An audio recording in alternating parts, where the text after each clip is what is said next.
The story of slavery, race, and capitalism isn't just about skin color. It's about systems, exploitation, and the manipulation of identity for economic gain. Slavery was economic first and racialized later. Early colonial labor systems were driven by economic need. European powers needed a labor force to extract resources and build infrastructure in the so-called New World. Indentured servitude included poor Europeans, many of whom were worked to death. But over time, African labor became preferred not because of race per se, but because of perceived durability, availability, and profitability. Race became codified as a tool to justify perpetual enslavement. Laws were written to distinguish African slaves from white servants, creating a racial caste system that served capitalism. Capitalism doesn't love its workers, white or black. Poor and middle-class white people were and still are exploited too, often used as buffers to uphold elite power while being fed myths of racial superiority. The illusion of privilege by complexion is a psychological tool. It keeps working-class whites loyal to systems that do not serve them, while distracting them from shared economic oppression with their fellow mankind of color.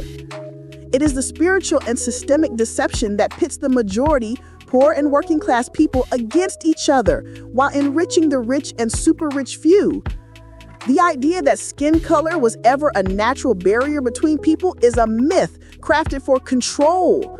Historically, people have varying complexions and hues lived, traded, married, and worshipped side by side across Africa, the Levant, the Americas, and beyond. Race was used by the world colonial powers and powerful elites as a tool of division.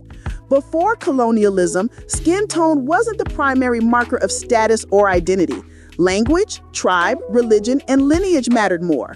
Colonial powers weaponized race to divide labor forces and prevent unity. If poor whites and enslaved Africans saw their shared oppression, they might rebel together.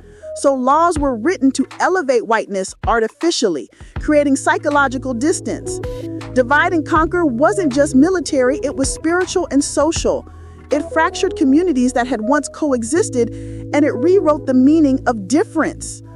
In places like North Africa, the Levant, and the Americas, people of different complexions, skin tones, and hues lived in close proximity for centuries. Trade routes, migration, and spiritual exchange blurred racial lines. Even in the Americas, pre-colonial societies included dark-skinned indigenous peoples, and some oral traditions speak of Hebrew ancestry and African presence long before European arrival. Mankind was never meant to be divided by skin. That was the empire's lie. Our unity is the threat. Our legacy is the target.